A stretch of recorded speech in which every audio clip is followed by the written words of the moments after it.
Sai Chaitanya paramedical college लेकर आया है पैरामेडिकल काउंसिल और सरकारी नौकरियों के लिए उपयोगी पाठ्यक्रम। EMLT, radiology technician, health sanitary inspector में एडमिशन जारी है। हमारा पता याद रखें, Sai Chaitanya paramedical college, Ruby City Scan के ऊपर। अगर मुस्लिम उम्मीदवार उन इलाकों से दिए जाते, उन लोकसभा हलकों से दिए जाते जहां 7 लाख मुस्लिम वोट है, जहां 6 लाख मुस्लिम वोट है, जहां 5.5 लाख मुस्लिम वोट है, तो वो उम्मीदवार मुस्लिम उम्मीदवार चुन करके आ सकता था। मुल्क को आजाद हुआ, कांग्रेस पार्टी की हुकूमत कायम हुई और मुसलमानों पर जिस तरह के हालात गुजरे वो हमारे आबा व अजदाद को पता है। इस मुल्क में फसादात का एक लामुतनाही सिलसिला था और ये फसादात सिर्फ मुसलमानों को निशाना बनाने के लिए किया जाता था। तबाही और बर्बादी होती थी तो मुसलमानों की होती थी, अमलाक लूटी जाती थी तो मुसलमानों की लूटी जाती थी, और अगर प्रॉपर्टी जलाई जाती थी तो मुसलमानों की प्रॉपर्टी जलाई जाती थी। इस मुल्क में 15,000 से ज़ायद फसादात हुए और मुसलमानों को तोड़ने की कोशिश की जाती रही। और ये वो जमाना था जब कांग्रेस पार्टी की हुकूमत थी। कांग्रेस पार्टी कोई मुसलमानों के लिए बहुत अच्छी पार्टी है ऐसा नहीं है। सच्चर कमीशन की रिपोर्ट ने हमें ये बताया कि इस मुल्क में मुसलमान दलितों से ज्यादा पसमानदा है, और ये दुर्गत हमारी अगर किसी पार्टी ने बनाई है तो वो कांग्रेस पार्टी ने बनाई। आज परभनी जैसा इलाका जहां 7-7.5 लाख मुस्लिम वोट है, कांग्रेस पार्टी ने किसी मुस्लिम शख्स को उम्मीदवार नहीं बनाया।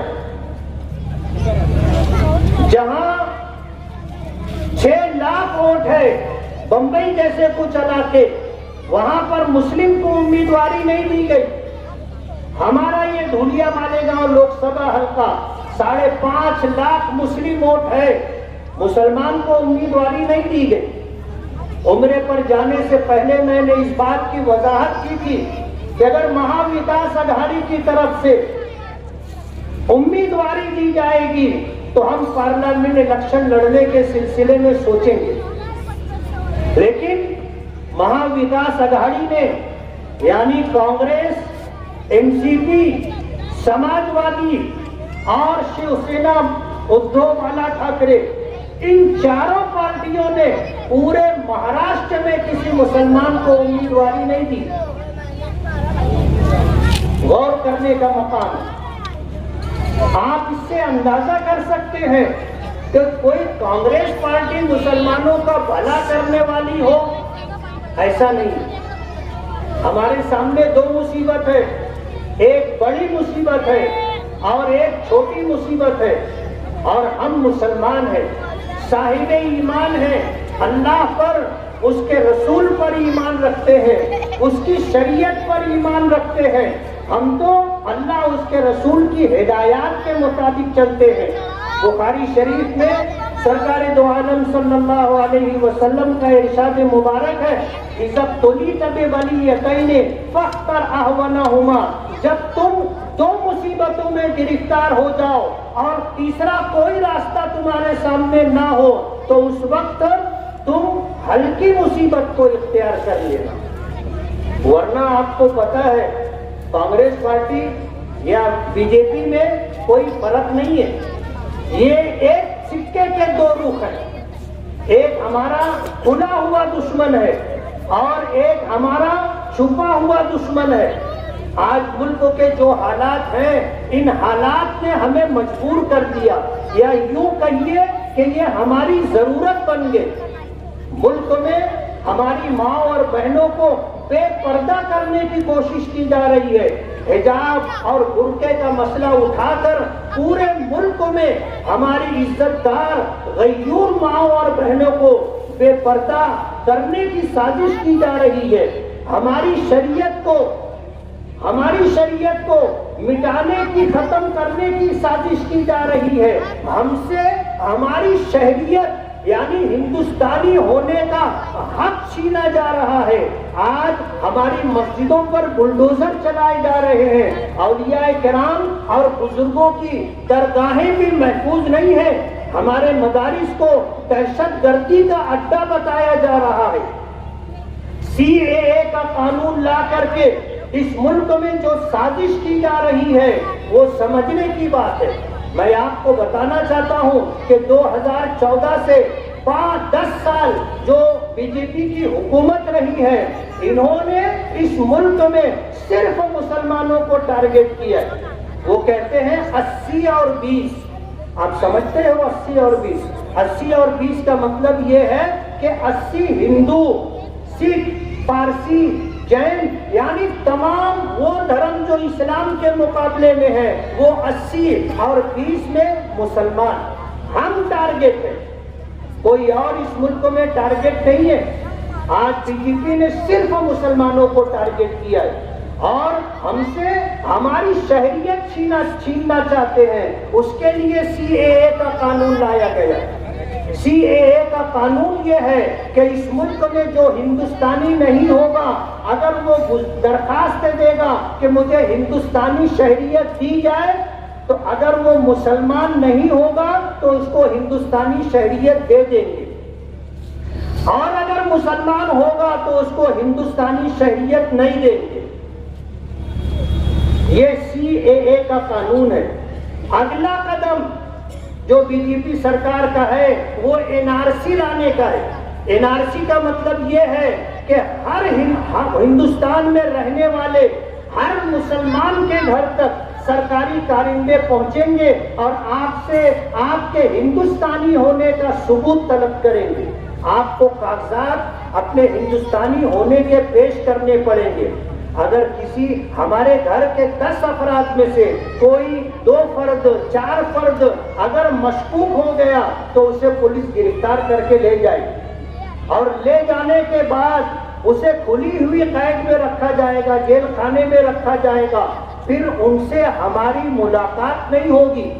ये जो जराइम और कराइम करने के बाद जो जेल में जाते हैं उनसे तो मिलने की हफ्ते में 1 दिन, महीने में 1 दिन इजाजत मिल जाती है, लेकिन NRC के कानून में जिसको गिरफ्तार किया जाएगा उससे उसके खानदान वाले, उसके घर वाले मुलाकात भी नहीं कर सकेंगे। बहुत मुमकिन है ले जाने के बाद जिस तरह हिटलर ने यहूदियों को खत्म किया था कि सबको ले जा करके एक ऐसी जगह डाल देते थे जहां उनको सांस भी नहीं मिलती थी और जहरीली गैस छोड़ दी जाती थी, वो सब के सब मर जाते थे। ये प्लानिंग इस मुल्क में मुसलमानों के साथ की जाने वाली है। NRC के नाम पर हम लोगों को निशाना बनाया जाएगा और जिन लोगों को ले जाया जाएगा उनको अपनी बात रखने के लिए मौका दिया जाएगा। लेकिन कैसा मौका दिया जाएगा आप समझ सकते हो। हमें तो टारगेट किया गया है 80 और 20 कह करके। जिन लोगों को मशकूक करार दिया जाएगा उन्हें गैर हिंदुस्तानी करार दिया जाएगा, और जाहिर बात है फिर हमारी कहीं सुनवाई नहीं होगी। सब कुछ सीधा होने के बाद तो हमें इंसाफ नहीं मिलता, और जब किसी को मशकूक करार दे दिया जाएगा, मुश्तबा करार दे दिया जाएगा, तो फिर कोई बनाई बनेगी नहीं। बीजेपी हमसे हमारी हिंदुस्तानी शहरियत छीनना चाहती है। बीजेपी हमसे हमारी शरीयत छीनना चाहती है। आप देख लो इस मुल्क में आज इन 10 सालों के अंदर जो निजाम और जो कानून बनाया गया है, उस निजाम और कानून में किसी दूसरे इस्लाम के अलावा किसी दूसरे धर्म के मानने वालों को कहीं तकलीफ नहीं है। उन्हें संभाला जाता है, उनको रास्ता दिया जाता है, उनके लिए सब कुछ हुकूमत करने के लिए तैयार है। अगर हुकूमत किसी को निशाना बनाती है तो सिर्फ मुसलमानों को। आज जब ये बात कही जाती है कि अब की बार 400 के पार, तो आप समझ लो उनके अज़ाइम ये हैं کہ اگر 400 کے پار وہ آ جاتے ہیں تو پھر اس ملک کا دستور بدل دیا جائے گا، اور جب ملک کا سنویدھان اور دستور وہ اپنی مرضی کا بنائیں گے تو ہم مسلمانوں کے لیے اس دستور میں کوئی جگہ نہیں ہوگی، ہم کو ووٹ دینے کو دوڑ دینے سے بھی محروم کر دیا جائے گا۔ اور آج ہم نہیں، دوسری سیاسی پارٹیاں، دلت سماج کے لیڈران، ہندو سماج کے لیڈران، دوسری سیاسی پارٹی کے لیڈران یہ بات کہہ رہے ہیں، ہم نہیں کہہ رہے، ہم تو ان کی بات آپ کو بتا رہے ہیں، نقل کر رہے ہیں کہ آج یہ بات دوسری سیاسی پارٹیاں جو اپوزیشن میں ہیں وہ کہتے ہیں کہ اگر 400 کے پار گئے تو ملک کا دستور ختم ہو جائے گا، 400 کے پار گئے تو اس ملک میں یکساں سول کوڈ نافذ کر دیا جائے گا، اور 400 کے پار گئے تو پھر دلتوں کو اور پسماندہ طبقات کے لیے جو ریزرویشن ہے وہ ریزرویشن ختم کر دیا جائے گا، اور دستور اور سنویدھان کے مطابق ہمیں جو حق ملا ہے کہ ہم اپنی مسجد بنا سکتے ہیں، اذان دے سکتے ہیں، باجماعت نماز پڑھ سکتے ہیں، ہم ختنہ کروا سکتے ہیں، اور ہمیں یہ حق ملا ہے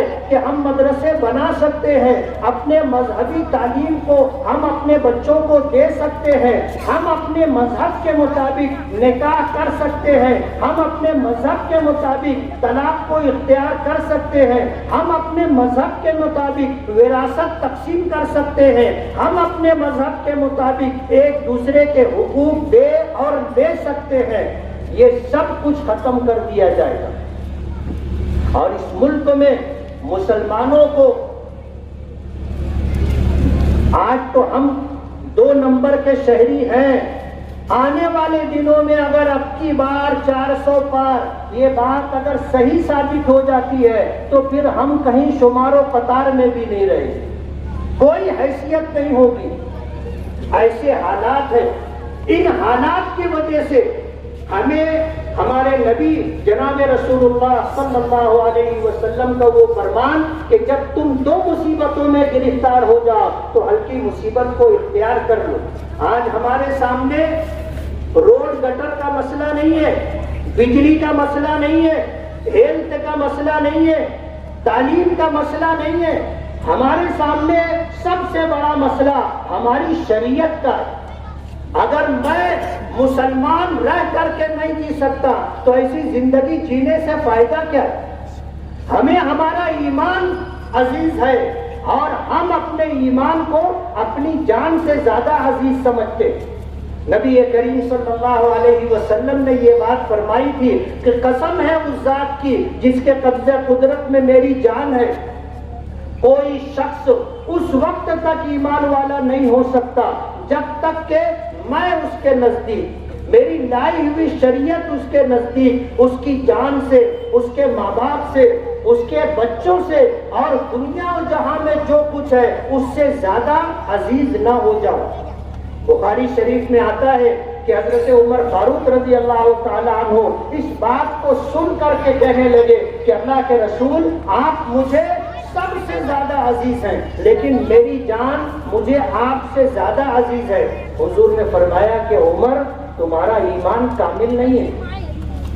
حضرت عمر نے غور کیا اور یہ بات ان کے دل میں کہی کہ عمر تم نے جو بات کہی ہے وہ صحیح نہیں ہے، سرکار کے ایک اشارے پر تم جان قربان کرنے کے لیے تیار ہو جاتے ہو، اگر تمہیں اپنی جان عزیز ہوتی تو سرکار کے لیے تم اپنی جان قربان کرنے کے لیے نہیں جاتے۔ حضرت عمر نے کہا کہ اللہ کے رسول آپ مجھے اپنی جان سے، حضرت عمر نے غور کیا اور یہ بات ان کے دل میں کہی کہ عمر تم نے جو بات کہی ہے وہ صحیح نہیں ہے، سرکار کے ایک اشارے پر تم جان قربان کرنے کے لیے تیار ہو جاتے ہو، اگر تمہیں اپنی جان عزیز ہوتی تو سرکار کے لیے تم اپنی جان قربان کرنے کے لیے نہیں جاتے۔ حضرت عمر نے کہا کہ اللہ کے رسول آپ مجھے اپنی جان سے زیادہ عزیز ہیں، تو سرکار نے فرمایا الآن عمر اب تمہارا ایمان کامل ہوا ہے۔ تو ہمیں اپنا ایمان عزیز ہے، ہم کوئی کانگریس پارٹی کو اس میں سرخاب کے پر لگے ہیں اس لیے اس کی حمایت کر رہے ہیں، ایسا نہیں ہے۔ آج ہمارے سامنے دو مصیبتوں میں ایک ہلکی مصیبت ہے، اور وہ یہ کہ کانگریس پارٹی کا جو امیدوار ہے وہ آج دھولیا مالیگاؤں لوک سبھا حلقے میں بی جے پی کے امیدوار کو سیدھا ٹکر دینے کی حیثیت رکھتا ہے۔ اگر ہم مالیگاؤں سے صحیح معنوں میں بھرپور تعداد میں اگر ہم نے ووٹ دیا تو کانگریس پارٹی کا اور مہا وکاس اگاڑی کا یہ امیدوار جیت سکتا ہے۔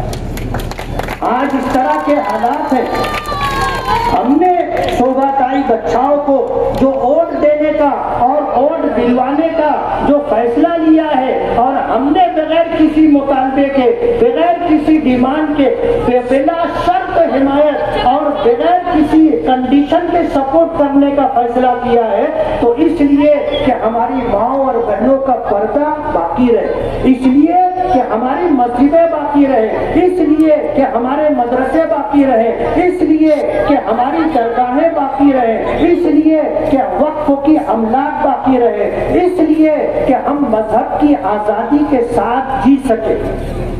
ہمیں امید ہے، ہم نے مہا وکاس اگاڑی کے امیدوار سے یہی بات کہی ہے کہ ہم آپ سے آج کوئی مطالبہ نہیں کرتے، لیکن جب آپ چن کر کے آ جاؤ گے اور جب سرکار بنے گی اس وقت ہم اپنے مطالبات آپ کے سامنے رکھیں گے۔ آج تو مالیگاؤں کا مسلمان آپ کو ہر حال میں سپورٹ کرے گا۔ مالیگاؤں ایک مذہبی حیثیت رکھنے والا شہر ہے، ہمیں کوئی خرید نہیں سکتا، ہم اپنی ووٹ کا سودا نہیں کرتے، ہم غدار ملت نہیں ہیں، ہم غدار قوم نہیں ہیں، ہم ضمیر فروش نہیں ہیں، ہم ملت فروش نہیں ہیں۔ اس سلسلے میں اس شہر میں جو کچھ ہوا ہے اگلے جلسے میں یا اور کسی موقع پر میں آپ کو تفصیل بتاؤں گا۔ میں آج آپ سے یہ اپیل کرتا ہوں، وقت ختم ہو رہا ہے، میں آپ سے یہ اپیل کرتا ہوں کہ 20 مئی کو صبح سویرے آپ کو ہر حال میں ووٹ دینا ہے، اور یہ ووٹ آپ کے ہندوستانی شہری ہونے کا ثبوت ہے۔ اگر آپ نے اپنے ہندوستانی شہری ہونے کا ثبوت فراہم نہیں کیا اور کل اگر آپ کے خلاف NRC کے تحت کوئی کارروائی ہوتی ہے تو آپ کسی اور کو الزام مت دینا، آپ اپنی کوتاہی کو سامنے رکھنا کہ یہ مصیبت ہم پر اپنے ووٹ نہ دینے کی وجہ سے آئی ہے۔ اس لیے میری آپ سے یہ گزارش ہے، ان ساعتوں میں دھوپ میں تیزی آئے اس سے پہلے خود بھی اور اپنے گھر کی ماؤں اور بہنوں کو ساتھ میں لے جا کر کے آپ ووٹنگ کریں۔ یہ ایک چھوٹی سی ہماری قربانی ہے، انشاءاللہ اس سے ہمیں آگے بڑے سیاسی فائدے حاصل ہوں گے۔ اللہ تعالیٰ ہماری ان کوششوں کو بارعور فرمائے، اور جو لوگ اس ملک کے دستور کو اور آئین کو ختم کرنا چاہتے ہیں ان کے وجود سے اللہ تعالیٰ اس ملک کو نجات عطا فرمائے۔ وآخر دعوانا ان الحمد للہ رب